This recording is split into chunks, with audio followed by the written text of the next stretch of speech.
آپ ہادیہ ای میگزین مضمون کی آڈیو ریڈ آؤٹ سماعت کر رہے ہیں۔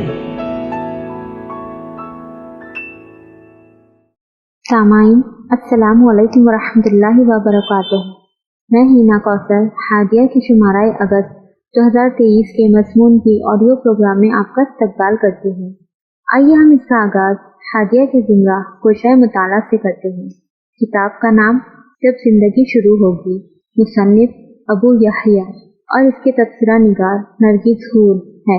کہانی سننا اور سنانا ہمیشہ سے انسانوں کا محبوب مشغلہ رہا ہے۔ آج بھی یہ شوق بڑے پیمانے پر ہم میں پایا جاتا ہے۔ کوئی بول کر کہانی سناتا ہے تو کوئی لکھ کر کہانی سناتا ہے، جسے ہم ناول یا افسانہ کہتے ہیں۔ جب زندگی شروع ہوگی بھی ایک ایسی ہی کہانی ہے جس کو ابو یحییٰ صاحب نے بڑی خوش اسلوبی کے ساتھ لکھ کر سنایا ہے۔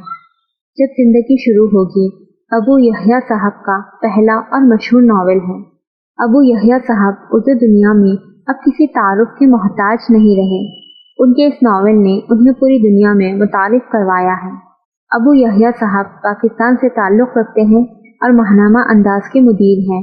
لکھنے والوں نے بہت کچھ لکھا ہے اور کبھی بے مقصد لکھ کر صفحات کالے کیے ہیں۔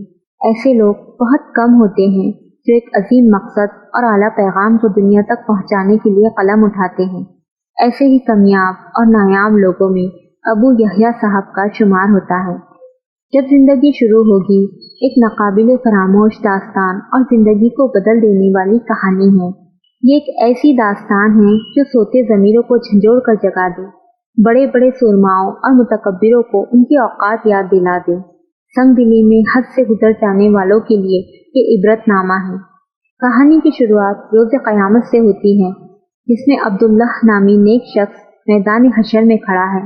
پوری کہانی عبداللہ اور اس کے خاندان کے ارد گرد گھومتی ہے۔ عبداللہ دنیا کی زندگی میں ایک نیک اور شریف شخص تھا۔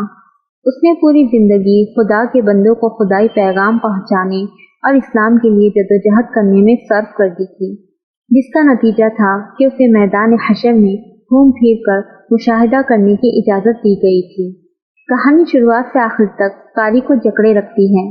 پوری کتاب میں کوئی ایک ایسی جگہ نہیں ہے جہاں قاری کو بوریت کا احساس ہو۔ ادب کی چاشنی سے لبریز جملے اس کا حسن دوبالا کرتے ہیں۔ ناول کا عظیم مقصد بندہ خدا کی بارگاہ میں لوٹ جائے، اس سے پہلے کہ قیامت کے دن کا آغاز ہو یا اسے موت ہی آ جائے۔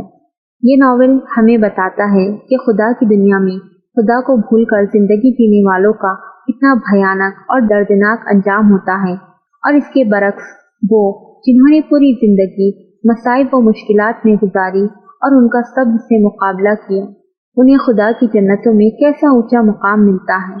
دوران مطالعہ جب جنتوں کا ذکر ہوتا ہے تو قاری سوچنے لگتا ہے کہ کیسی آرائش اور بادشاہوں جیسی زندگی ہمیں ملے گی، اور دل مچل مچل اٹھتا ہے کہ وہ بھی خدا کی جنتوں میں جائے، اور وہ خدا سے ملنے کا لطیف خواب بننے لگتا ہے۔ اور دوسرے ہی پل جب قیامت، حشر اور عذاب کا ذکر آتا ہے تو دل کانپ اٹھتا ہے، روح لرز جاتی ہے، اور پھر قاری اسی خوف میں تار و قطار رونے لگتا ہے۔ ناول کو پڑھتے ہوئے ایسا محسوس ہوتا ہے کہ سارا منظر ہماری آنکھوں کے سامنے چل رہا ہے، اور ہم بھی اسی بڑے حادثے قیامت کا حصہ ہے۔ سب سے بڑی اور اہم بات جس پر مصنف کی جتنی تعریف کی جائے کم ہے، وہ یہ کہ مصنف نے پورے ناول کو قرآن و حدیث کی روشنی میں لکھا ہے۔ کوئی من گھڑت یا فضول بات کہانی کا حصہ نہیں ہے۔ کہانی کا آغاز اور انجام اور بہت کچھ جو اس کہانی میں چھپا ہے، پڑھنے والوں کے لیے عبرتناک سبق ہے۔ اس ناول کو پڑھ کر بہت سی بے چین روحوں کو قرار آیا اور انہیں اسلام کی ٹھنڈی چھاؤں نصیب ہوئی۔ آپ اور آپ کے گھر کا ہر فرد یا وہ جسے اپنی آخرت کی فکر ہے، ضرور ایک مرتبہ پڑھیں۔ جو لوگ اردو پڑھ نہیں سکتے ان کے لیے یہ یوٹیوب پر آڈیو کلپ بنا کر دی گئی ہیں، آپ اس سے بھی فائدہ اٹھا سکتے ہیں۔ کتاب سے ایک اقتباس قارئین کی نظر تاکہ پڑھنے کی تحریک ملے۔ زمین کے سینے پر ایک سلوٹ بھی باقی نہیں رہی تھی۔ دریا اور پہاڑ، کھائی اور ٹیلے، سمندر اور جنگل، اس دھرتی کا ہر نشیب مٹ چکا اور ہر فراز ختم ہو چکا تھا۔ دور تک بس ایک چٹیل میدان تھا اور اوپر آگ اگلتا آسمان، مگر آج اس آسمان کا رنگ نیلا نہ تھا، لال انگارا تھا۔ یہ لالی سورج کی دہکتی آگ کی بجائے جہنم کے ان بھڑکتے شعلوں کا ایک اثر تھی جو کسی اژدہے کی مانند منہ کھولے وقفے وقفے سے آسمان کی طرف لپکتے اور سورج کو اپنی گرفت میں لینے کی کوشش کرتے۔ جہنمی شعلوں کی لپک کا یہ خوفناک منظر اور بھڑکتی آگ کی دہکنے کی آواز دلوں کو لرزا رہی تھی۔ لرزتے ہوئے یہ دل مجرموں کے دل تھے، یہ غافلوں، متکبروں، ظالموں، قاتلوں اور سرکشوں کے دل تھے۔ یہ زمین کے فرعونوں کے دل تھے، یہ اپنے دور کے خداؤں اور زمانے کے ناخداؤں کے دل تھے۔ یہ دل ان لوگوں کے تھے جو گزری ہوئی دنیا میں ایسے جیے جیسے انہیں مرنا نہ تھا، مگر جب مرے تو ایسے ہو گئے کہ گویا کبھی دھرتی پر بسے ہی نہ تھے۔ یہ خدا کی بادشاہی میں خدا کو نظر انداز کر کے جینے والوں کے دل تھے۔ یہ مخلوق خدا پر اپنی خدائی قائم کرنے والوں کے دل تھے۔ یہ انسانوں کے درد اور خدا کی یاد سے خالی دل تھے۔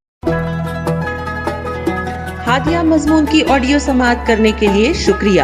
امید ہے کہ آپ کو پسند آیا ہوگا۔ ہمیں آپ کے مشورے کا انتظار رہے گا۔ اپنا مشورہ، تبصرہ اور مضامین editor@hadia.in پر ارسال کریں اور ہادیہ ای میگزین کے مضامین کو پڑھنے کے لیے ویب سائٹ www.hadia.in سبسکرائب کریں۔ انشاءاللہ ہم اگلے ہادیہ ای میگزین کے شمارے سے دلچسپ مضامین کی آڈیو لے کر حاضر ہوں گے۔ تب تک کے لیے اجازت، اللہ حافظ۔